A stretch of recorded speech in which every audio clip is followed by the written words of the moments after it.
Hey, it's Nikachu. In today's video, we're gonna take a look at some wild Magic the Gathering combos. Introducing Mesmeric Orb, an artifact for 2 mana that says whenever a permanent becomes untapped, that permanent's controller mills a card. You hear that, mill players? Are you starting to salivate? This card combos with Basalt Monolith, the 3 mana artifact that says it doesn't untap during your untap step. However, it does add 3 colorless mana, with also the activated ability of paying 3 mana to untap the Basalt Monolith. Wait a minute. We tap it to get 3 mana, but then we can spend the 3 mana to untap it? This is like a 1-card combo. It's gonna dance back and forth, tapping and untapping itself. And keep dancing, Monolith, because you combo perfectly with the Mesmeric Orb. Because every single time you untap, you mill a card from your deck to the graveyard, and you can watch your friends sweat like bullets.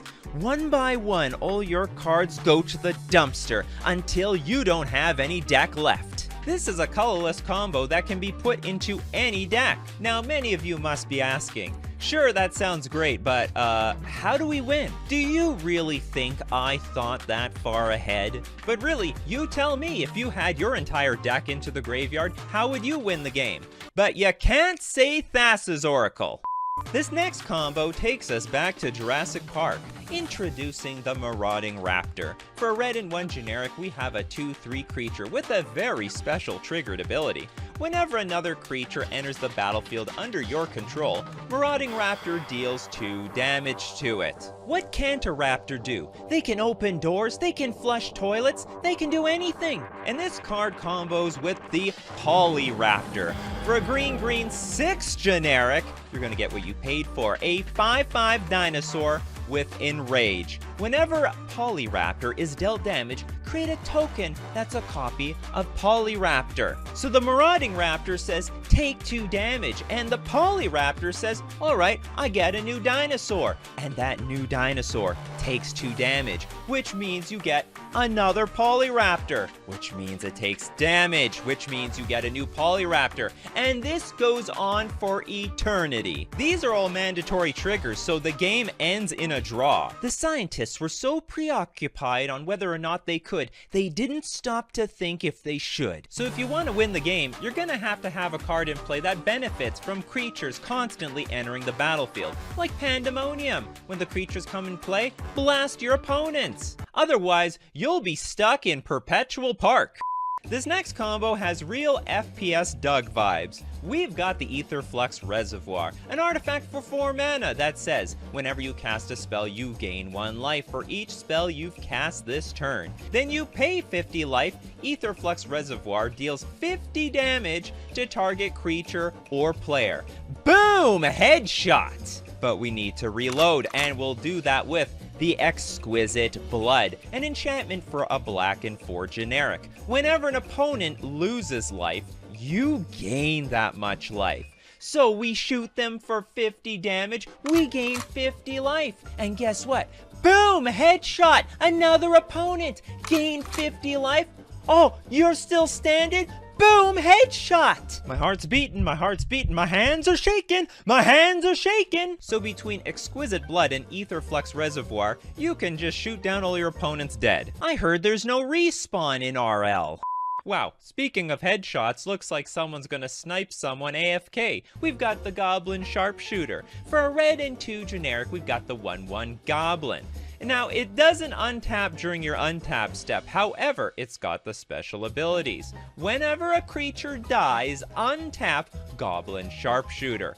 Tap Goblin Sharpshooter deals 1 damage to target creature or player. Now we're gonna go infinite with the Sharpshooter's twin, the Splinter Twin, the absolute infamous enchantment for a red 2 generic. Enchant creature.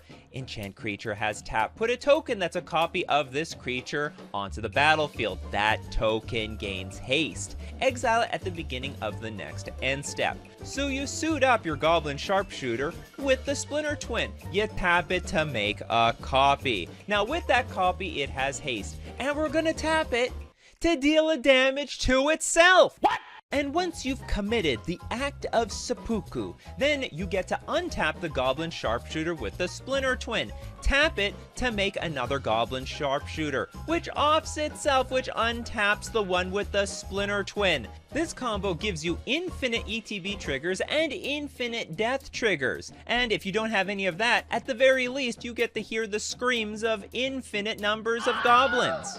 It's time to get your blink on. We've got the Ghostly Flicker. For 1 blue, 2 generic. It's an instant that says exile 2 target artifacts, creatures, and/or lands you control. Then return those cards to the battlefield under your control. Now, what are we going to target? Target whatever you want, but make sure you hold priority because you have a response, and that is Narumiha, Master Wizard. For a blue, 2 generic, we've got a 3/3 human wizard with flash. And when she enters the battlefield, copy target instant or sorcery spell you control. You may choose new targets for the copy. What are we going to target? We're going to target Ghostly Flicker. And we're going to, at the very least, copy this and then blink our Narumiha. And when Narumiha gets blinked and it re-enters the battlefield, we can again copy the Ghostly Flicker, the original one that is still on the stack. We get a copy. Make sure you blink. Your Narumiha comes back to the battlefield and you can re-copy the Ghostly Flicker an infinite number of times and blink everything else on the battlefield if you want. The only thing that can beat a Narumiha is a staring contest. This next combo will keep you attacking for days. We've got the Hellkite Charger. For a red 4 generic, a 5/5 dragon with flying and haste. And whenever a Hellkite Charger attacks, you may pay red and 5 generic. If you do untap all attacking creatures after this phase, there is an additional combat phase. And if we want infinite attacks, we're gonna need infinite mana. That's why we've got the Bear Umbra. I bet you didn't see that one coming. The green 2 generic, Aura. Enchanted creature gets +2/+2 and has, whenever this creature attacks, untap all lands you control. So when the Hellkite Charger attacks, 2 triggers will go on the stack. You can give yourself your extra attack step, and then you're gonna untap all your lands with the Bear Umbra, giving you another attack, and then when you attack again, you'll get the 2 triggers. Pay for another attack phase and also untap your lands with the Bear Umbra. You better believe that this Hellkite Charger was smarter than the average bear.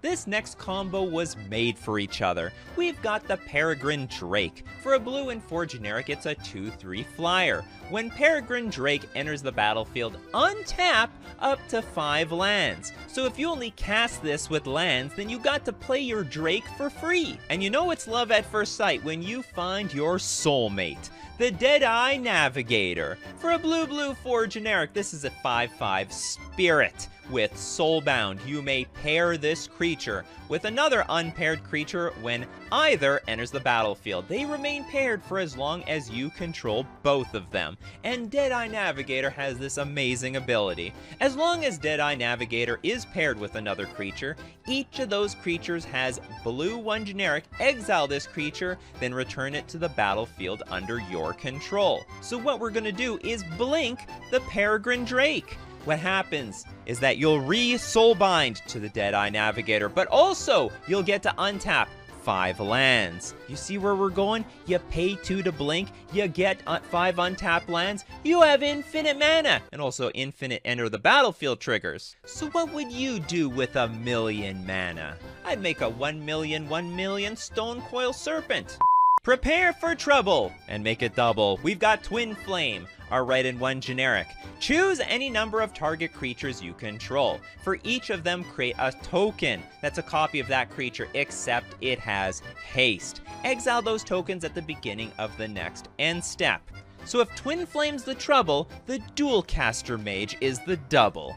Dualcaster Mage for a red 1 generic. Flash, when it enters the battlefield, copy target instant or sorcery spell. You may choose new targets for that copy. So here's the deal with your Twin Flame copying, I don't know, anything. A Memnite. Hold priority and you play your Dualcaster Mage to copy the Twin Flame. And what's the Twin Flame gonna copy? The Dualcaster Mage. So Dualcaster Mage re-enters the battlefield to recopy the Twin Flame that's copying the original creature, which then makes a copy of Dualcaster Mage. And with this, you can make a Dualcaster Mage army. An army that can smack your opponent for infinite damage. So forget protecting the world from devastation, because this is the devastation. This next combo takes us back to Shop's class. We've got the Metalworker. For 3 generic mana, it's a 1/2 artifact creature with the ability Tap.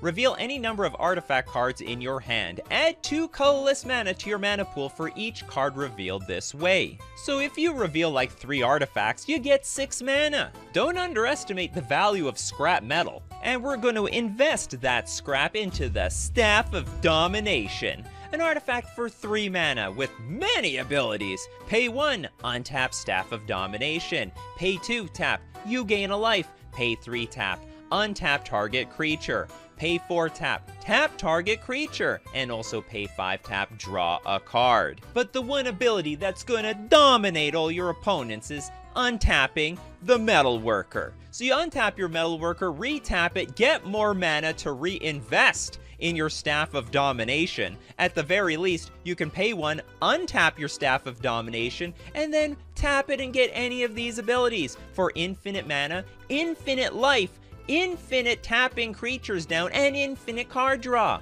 So my recommendation is, if you see a Metalworker on the board, you have to kill it. Kill it with fire. So someone's had one too many and getting a little unruly at the bar. We've got the Brash Taunter. For red 4 generic, a 1/1 goblin that's indestructible. Whenever Brash Taunter is dealt damage, it deals that much damage to target opponent. With the activated ability of a red 2 generic, tap, Brash Taunter fights another target creature. Brash Taunter's like, I wanna fight. And then someone else is like, sounds like fighting words to me. And you get into a brawl. And by next day after you sobered up, you now have a guilty conscience. Guilty Conscience. For a single white, we got the enchant creature. Whenever enchanted creature deals damage, Guilty Conscience deals that much damage to enchanted creature. So how this works is, you first start a fight with a creature. It deals damage to Brash Taunter, which means you'll deal damage to your opponent, which then triggers Guilty Conscience, which will deal damage to your Brash Taunter, which then redeals that damage to the opponent. And you'll keep repeating this process until all your opponents are dead. You know, for a 1/1 creature, you'd think that this guy would pick on someone his own size. For this next combo, we're going to check it out at our sponsor's website, FusionGamingOnline.com. My favorite place to buy all my combos. Food Chain for a green and 2 generic. It's an enchantment with remove a creature you control from the game.